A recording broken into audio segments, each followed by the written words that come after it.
I'm super excited to bring you this new series about lessons from a reluctant leader. It's been a story that's been incredibly helpful to me over the last 2 years of my life, and I hope that you will feel empowered and equipped in your journey to become a better leader. Let's dive right in.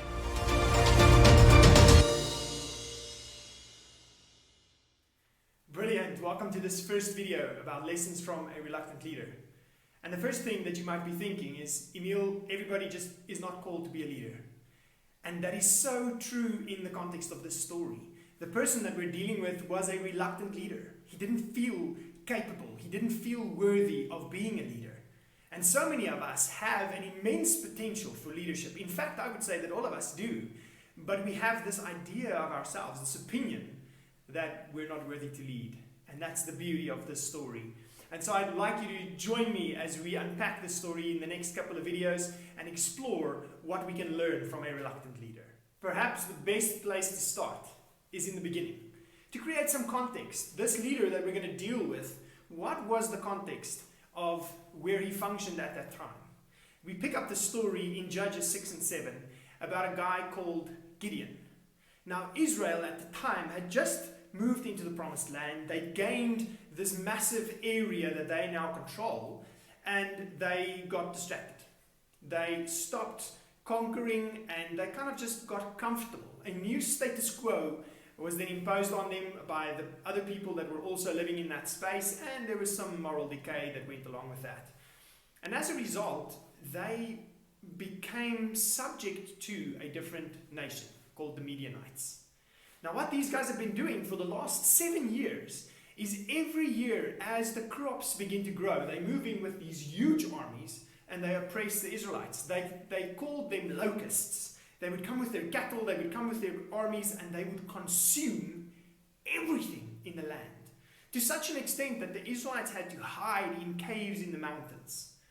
So just think about the oppressive state that this nation has been living in for the last 7 years. They've gotten used to this. They've adapted their way of living to say, hey, when harvesting season comes, we need to move into caves so that this horde, this locust army that just comes through to devour our land doesn't also kill us. And they would chop down the trees, they would steal all the corn, they would just burn houses and pillage, and it was just chaos. And the people were starting to moan. They just couldn't take it anymore. 7 years of continued suffering. And so here's this guy in the midst of this context. His name is Gideon.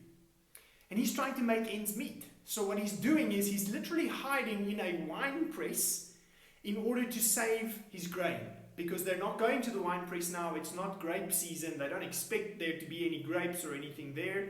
And so he's literally hiding. He's cowardly. And he's just trying to make his own ends meet. And God speaks into that space. The angel of the Lord comes to Gideon and says, "Arise, brave warrior." What? There's a reluctant leader for you. In the context that he's in, he's actually a coward. His behavior is not exemplary of a brave warrior. But the incredible thing is that when God comes to us, he always comes to us from his opinion, from truth, not from what our environment has caused us to become, but to speak directly into identity and to say, "Arise, brave warrior." That's where we pick up the conversation and the story of Gideon. I hope that you'll join me for the rest. Thanks for watching the video so far. If you like my content, please hit the like button, hit the notification bell, or engage with me in the comments. I'd love to hear your thoughts or your ideas of other content that you'd like me to produce in future. So here's Gideon speaking with the angel of the Lord, and he says, "Arise, brave warrior." And he brings him into a discussion to say, "Gideon, I want you to lead. I want you to stand up for this downtrodden nation and lead them against the Midianites." Now, let's just put that into context. This horde of locusts that descends on this nation every year is 135,000 odd soldiers. It is a massive army. And here's this one guy who's actually hiding in cowardice, saying, "Hey, I want you to lead an army to put these people back in their place and to help this nation to recover from this absolute oppression that they've been experiencing for the last 7 years." And Gideon's response is so interesting. He says, "But why me? I am of the least of the tribes of Israel. So I'm insignificant. I'm in the lowest LSM band. I have no pedigree. I have no fancy education. I have nothing going for me that says I should be the chosen one. And to make matters worse, in that community, in that poorest tribe of Manasseh, I am of the least significant family.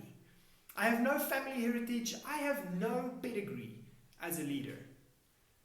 And God says, well, what's the problem? I've chosen you. So do not frame your capability from your perspective, but understand that I am calling you brave warrior. I know how I designed you to be.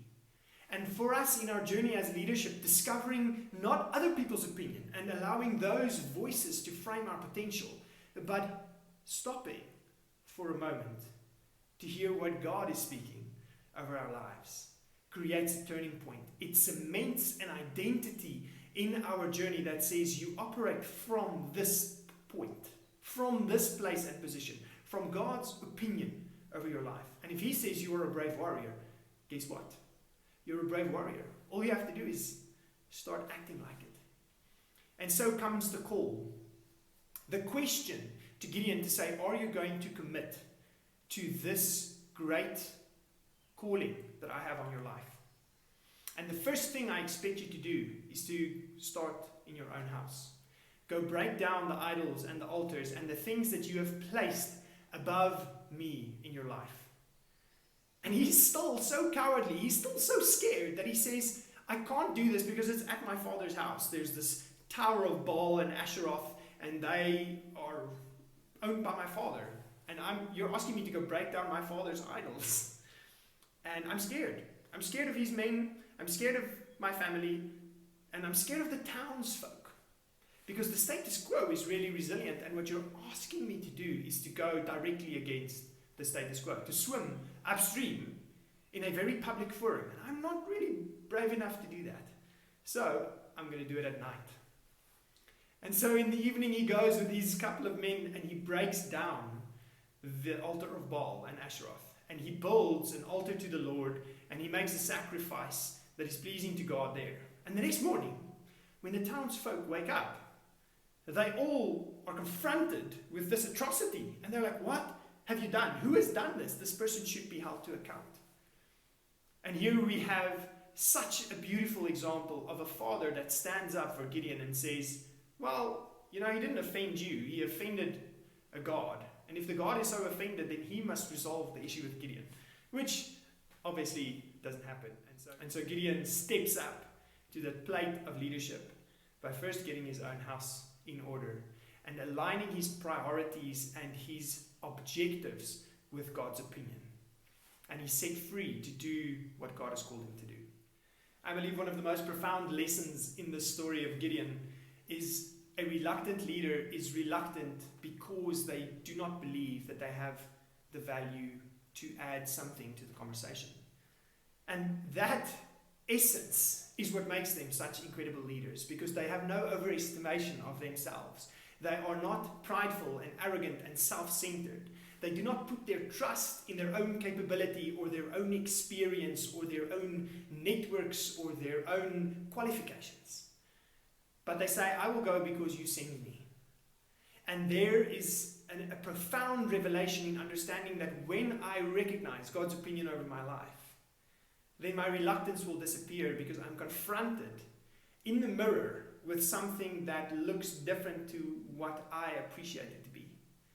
And in that, we can step forward. And so the second lesson, apart from stepping into God's space and saying, I will take His opinion over my life, is to say, I will follow my new discovery, my new revelation. I will follow that on with action. And I will align that which in my life still contradicts the new identity I've discovered. And once I take that step, I am able to help others with the same thing. I hope you'll join me in the next video as we start unpacking how he garnered support and how that empowered him to ultimately live out this purpose. Thanks for joining the video. I look forward to seeing you in the next one.